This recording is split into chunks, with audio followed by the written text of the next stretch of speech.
Welcome to the e2e channel, where successful entrepreneurs share their ideas with aspiring entrepreneurs. Maybe you're in a career where you have got to change and do something else. Today we're here with Tim Dimoff, the founder and president of SACS Consulting Services based out of Akron, Ohio.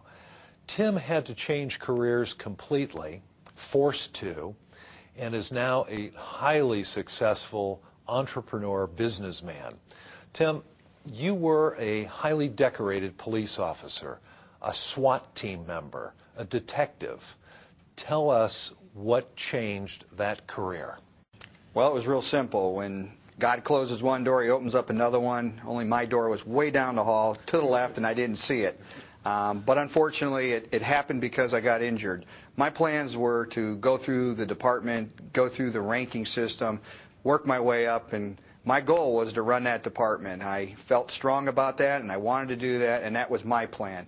But injury happened. I had several injuries over a period of years, and the last injury where I hurt my back and busted my jaw, it was just one too many injuries. And at the age of 34, I was told my career was over, and I would have to start all over again, and that's how it all happened. A drug raid, you've got grenades going off, you guys are going after the bad guys, something went wrong, people actually just walked all over you. Basically bailed out, rolled out, and jumped out because it backfired on us, and unfortunately I was at the bottom of a pile of 3 other large SWAT team members, and I cushioned them for when they hit the ground.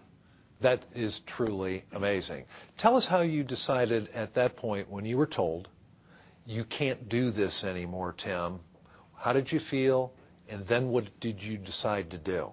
Well, I felt devastated. I mean, think about it. I'm 34 years old. I got 3 little kids. I'm married. I'm happy. I'm moving. I just had got results back a couple months earlier that I was going to be promoted to the first level sergeant. I was excited. And now here I am sitting at home in pain, and I'm told my career, my life vision is over. And not only is it over, but due to circumstances of money and the amount of years I had, invested interest, I wasn't going to financially get very much help because, as they told me, you're not dead and you're not paralyzed and you can go work somewhere. So I had a lot of odds against me, and my wife was worried, and it just seemed like the whole world was crushing me. So what did you decide to do? Well, what I decided was, you know what? Why can't I enjoy the American dream? Why can't I start a business? You know, what separates me from the rest? You know, and I just decided that 2 things. Number one, I was going to chase the American dream, and nobody and nothing was going to stop me. Ooh, I like that. What did you do first? What kind of business? Well, I was in rehabilitation for a year, so I had a year to think about a lot. And I decided while I was in rehabilitation for a year that I would start researching what was going on out there in the real world. So my expertise at that time was in drug field because of narcotics, litigation, and those kind of things, crime. So I started looking in those areas as it related to the private side. And once I started researching that, I could see that the corporations really needed guidance on how do you deal with people with drug problems? How do you deal with drug issues in the workplace? What about crime? What about litigation? Well, I found out there was a weakness in that area, and after a year of research, knowing that was a weakness, I decided I would form my company based around consulting, policy, and training of those strategic areas, and I went out to set myself apart on a national level. And you had expertise and knowledge in that area, and as I understand it, you drove your big-time Mercedes to every client meeting. Tell us a little bit about that. Well, this is another sad part of the story.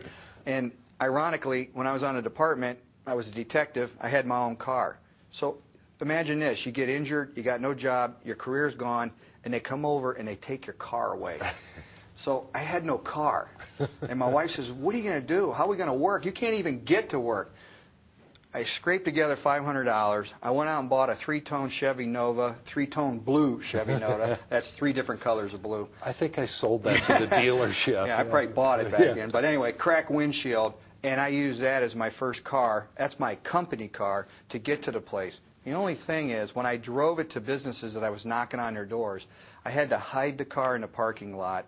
I had to be careful when I got out of the car who saw me. And when I went back to get in the car, I had to be careful who came out of the door, who saw me, because I didn't want them to see me getting in that car because I felt it would be all over. I would have no credibility getting in a $500 car. So for 1 year, I drove, I hid that car, but I promised myself, in a year, you'll have something better.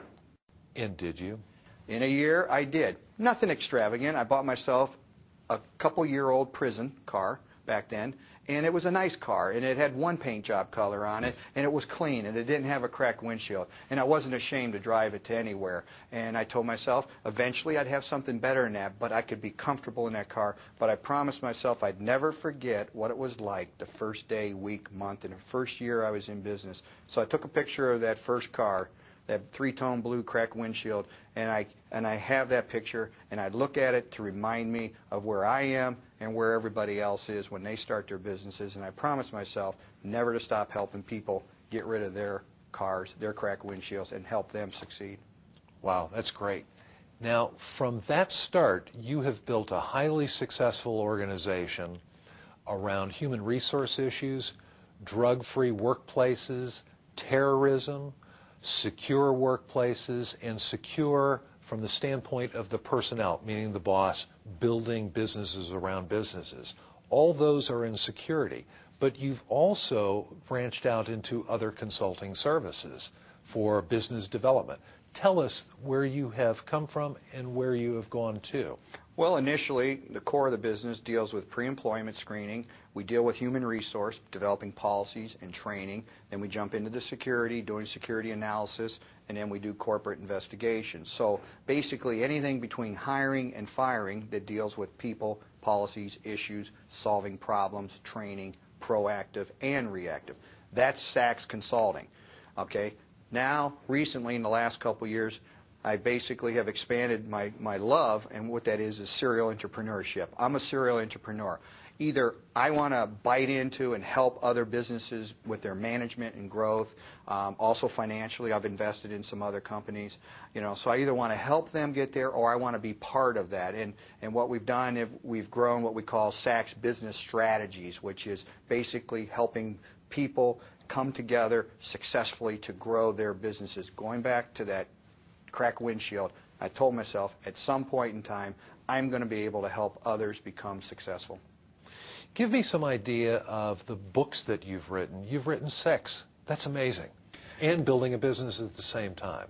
Yeah, and people say, how do you write so many books? Are you really good at it? And I say, no, I'm really bad at writing books. I just put the information together. I get help to put the books together. You can get publishers and self-publishers. Today you can write a book if you want to, as long as you're willing to put the work and effort into the thought process. But what happened is when I started my business, and I was all alone, and I had a phone in my basement and it never rang, and I'd stare at it. I mean, all those things that new businesses do.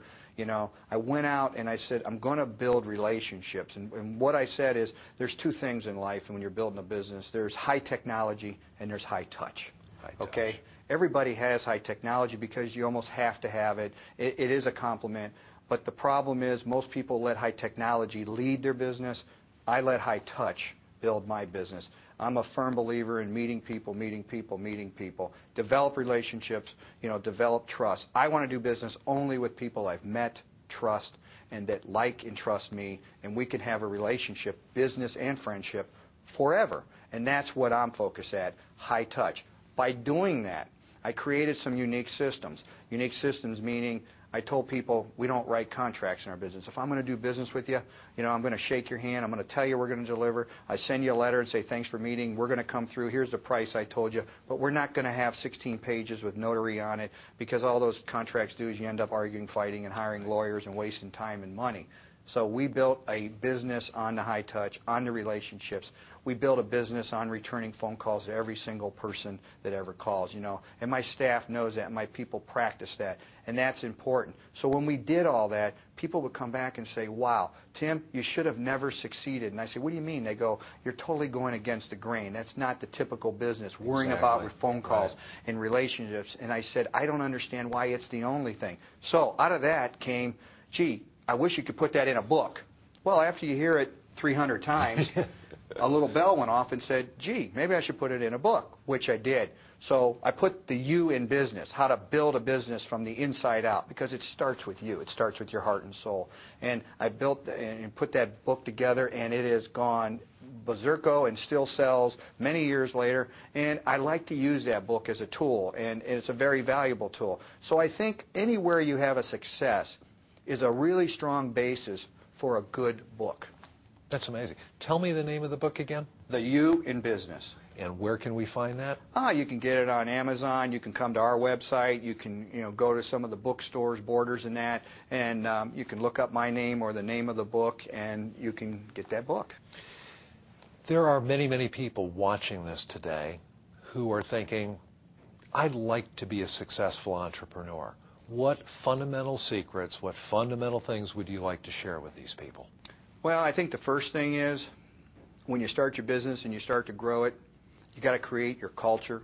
Culture is very important in a business today. Absolutely. We have over 70% of the people that are working today don't like where they work. Right. Does that mean that 70% of the Americans don't know how to work, or does it mean our leadership, our cultural settings in the business world maybe aren't on track?